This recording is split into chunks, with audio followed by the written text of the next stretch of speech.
Hi, my name is Kelly Amos, and I'm a fitness and nutrition specialist.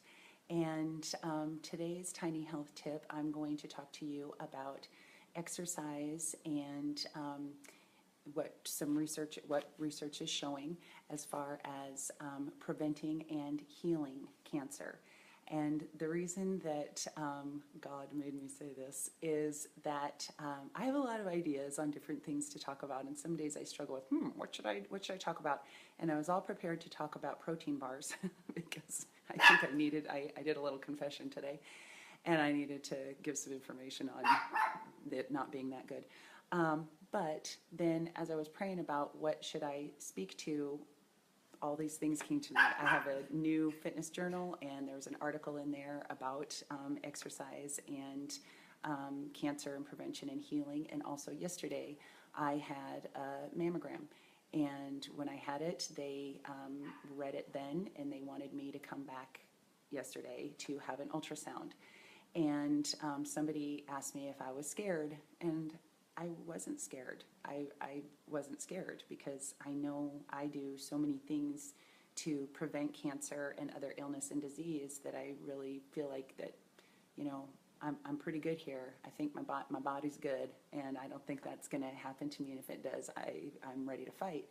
So this was really something that I think I do need to share with you.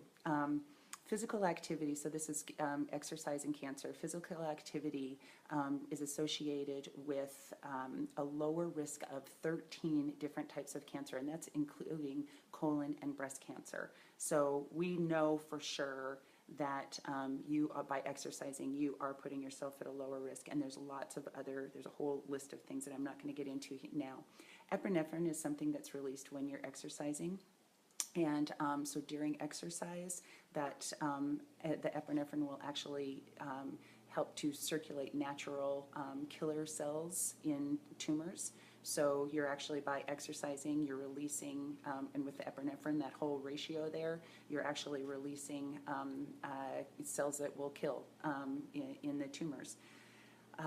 We also know that the food that you eat, food is chemistry and your body is chemistry, and so the foods that you eat are actually talking to your cell, talking to your DNA, talking to your genes, and foods that you eat you have a cancer gene, okay, you have this gene for cancer, but are the foods that you're eating keeping it turned off, or are they going to flip that switch and turn it on?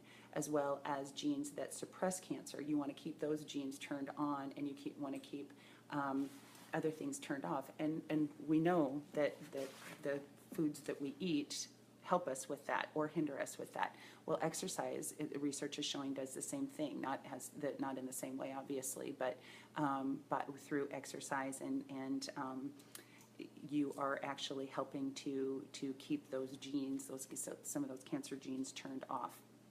Data also shows that active men and women have a 30 to 40% lower risk of developing colorectal cancer compared to inactive people. And here's one for parents. Trends show that high levels of moderate and vigorous activity in adolescence is something that is especially preventative for their risk of cancer. So get your kids exercising moderate to vigorously on a regular basis because you're saving their life.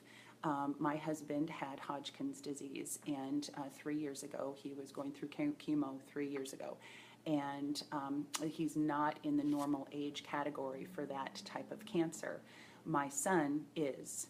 And so he is at a higher risk now because his dad had Hodgkin's. He also is at a higher risk because he had mono at a very young age, had mono when he was 6.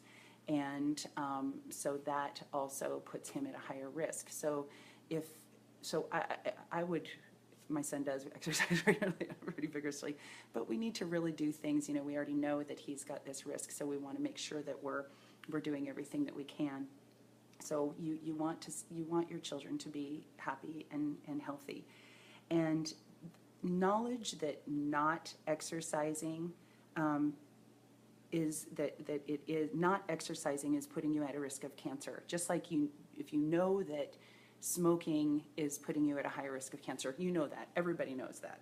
everybody knows that. If I'm going to smoke, likely I'm going to get cancer. I'm putting myself at a high risk of cancer. So not exercising, knowing that, is equivalent.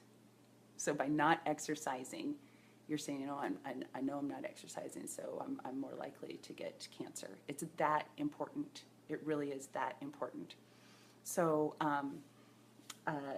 sometimes it takes things where you have to experience something in order for it to become really true or real to you. I was talking yesterday with a new friend. Her name is Megan, and we were talking about labor. And my first child, I was like, just going to shoot this sucker out because I'm strong and I can do this. And I was in labor for him for a couple days. So with my second, all my training was about endurance. I need to endure this. This is going to be long. I need to be in for the long haul. So this is something that's more serious. Don't experience something and then decide to prevent it. Know that it's out there and there are things that you can do. So so just don't wait. And I hope this was hit a nerve. I really do. And thank you, everyone, for watching.